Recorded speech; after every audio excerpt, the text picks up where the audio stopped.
Bueno, hoy día me tocó atender a un paciente con amigdalitis y cuando le confirmé el diagnóstico, que de hecho él ya venía con el diagnóstico casi listo, dijo, doctor, yo sé que tengo una amigdalitis, estoy con dolor de garganta, me salieron placas de pus, tengo fiebre, no tengo tos, etcétera.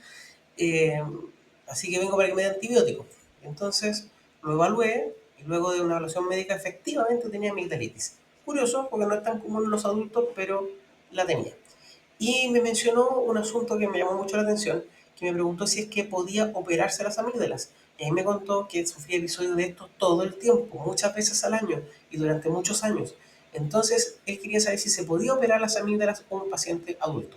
Ojo, yo hablo de amígdalas porque en mi país se llama así, en otros países se llaman tonsilas. Así que en el caso de mi país se va a hablar de la amigdalectomía y en el caso de la con cirugía, o sea, sacar las amígdalas se llama amigdalectomía, y en otros países se llama tonsilectomía, que significaría sacar las tonsilas. Y lo mismo con el tema de la inflamación. Amigdalitis en mi país significa inflamación de las amígdalas palatinas. Entonces, volviendo a la pregunta del paciente, ¿se puede operar a un adulto? Sí, sí se puede. No es lo más común es que se operen los niños, porque entre los 13 y 14 años ocurre con mucha más frecuencia que en la etapa adulta. Pero también se puede en adultos. Y luego hizo otra pregunta que fue, yo diría que incluso más interesante que la pregunta de si se pueden operar, porque hasta cierto punto él sospechaba que se podían operar. Pero lo que no sabía era para qué sirven las amígdalas y dijo, pucha, y si me las sacan, ¿me harán algún daño? ¿Perderé alguna capacidad, alguna habilidad? Y la verdad es que más allá de los superpoderes que cree que tienen las amígdalas, probablemente no va a tener ninguna complicación luego de sacarlas, porque las amígdalas, si bien tienen tejido linfoide, es decir, tejido de defensa, en la práctica no cumplen ningún rol en forma significativa. Es tan así que en teoría se supone que evitan las infecciones, pero en la práctica hay tejido linfoide en varias partes más del cuerpo, entonces no es tan, digamos, fundamental tener las amígdalas. Y al removerlas, la mayor parte del tiempo no hay evidencia, o sea, no la mayor parte del tiempo, no hay evidencia de que los pacientes sin amígdalas se mueran más que los pacientes que las tienen. Entonces, no es tan así como que al sacar ese tejido de defensa, el paciente automáticamente va a perder una habilidad. Y no conforme con eso, hay una especie de ironía, porque el mismo tejido que se supone que previene las infecciones, por su estructura y por su función, es propenso a infecciones. Entonces, las amígdalas, al tener estos recovecos, acumulan bacterias, se forman abscesos, y los abscesos pueden progresar a una complicación muy grave que vamos a mencionar más adelante. Entonces, en la práctica, volviendo a la pregunta, ¿para qué sirven las amígdalas? En teoría sirven para defender contra infecciones, en la práctica se infectan más de lo que defienden y por lo tanto removerlas es una alternativa razonable cuando se justifica por el beneficio de la cirugía versus el riesgo de la cirugía. Hay un balance. ¿Qué obtengo, qué gano y cuál es el riesgo que tengo de complicarme con la cirugía? Y bueno, para los que no saben, me refiero a las amígdalas o las tonsilas, a estas tremendas pelotitas que salen detrás de la boca. ¿Ya? Y bueno, yo creo que saben lo que son las amígdalas, ¿sí? La mayoría de las personas las conocen. Bueno, ¿cuándo se necesita entonces la amigdalectomía o la tonsilectomía? ¿Cuándo se realiza esta cirugía? Cuando hay infecciones recurrentes. Ese es el primer criterio.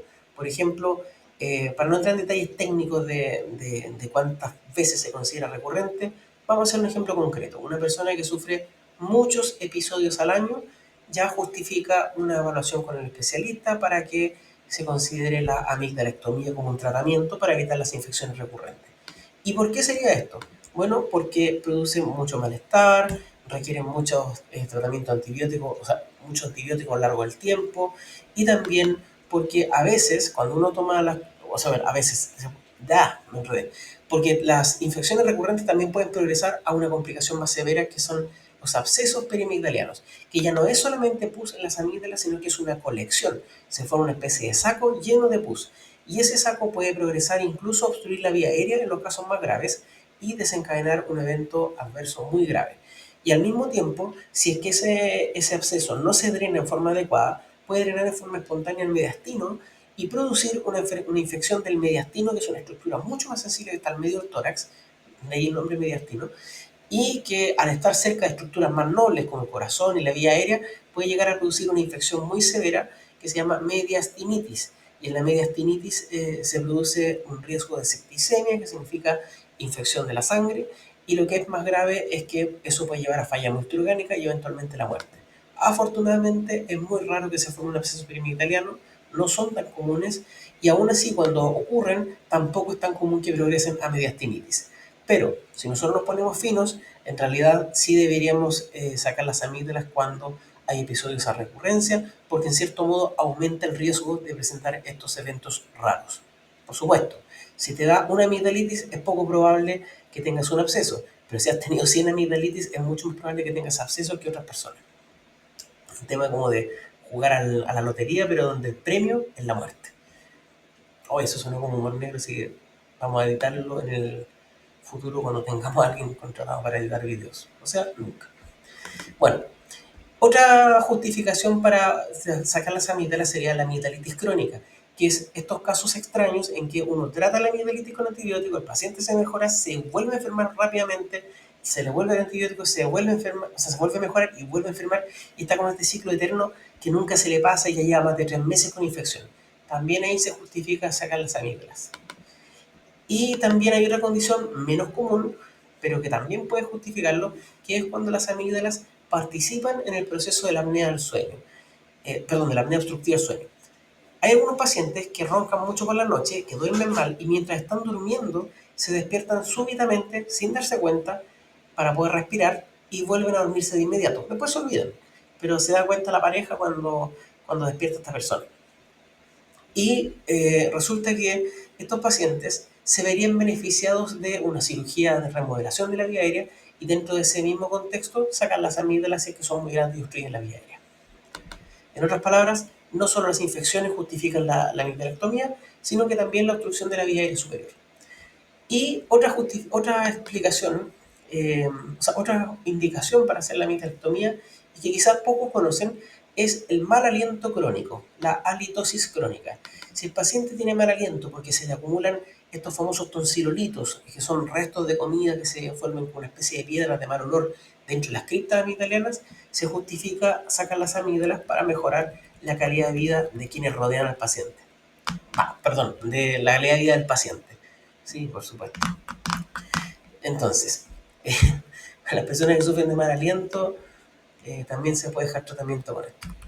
Ya, no es chistoso. No es chistoso. Ya, bien. Entonces, esto también hay que editarlo cuando tengamos un editor de videos. Entonces, el caso de palariento crónico también se puede justificar la cirugía. Bueno, beneficios. Los beneficios de la amigdalectomía básicamente es reducir el riesgo de infecciones recurrentes y también, en el caso de los pacientes con mal aliento, reducir el mal aliento. En cuanto a las complicaciones de la cirugía, hay que destacar que, como toda cirugía, también tiene sus riesgos. Entre ellos está el dolor que se sufre, porque el dolor es intenso y se mantiene por al menos no por al menos, se puede mantener como por hasta 2 semanas.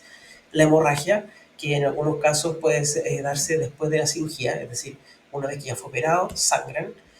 Y también la hospitalización por otras complicaciones más graves, de las que creo que no hay necesidad de hablar por el momento.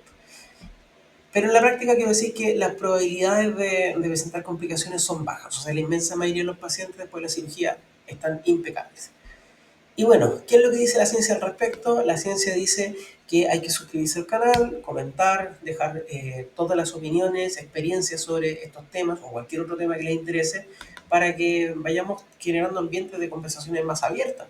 No es la idea que yo llegue contándoles todos los días las cosas que veo en la consulta, si a mí igual me interesa saber qué temas les llama la atención a ustedes o las experiencias de ustedes para que podamos conocernos y aprender mutuamente, ¿ya? Entonces, no, claramente eso no es lo que dice la ciencia, pero eso es lo que me gustaría que logremos en algún momento.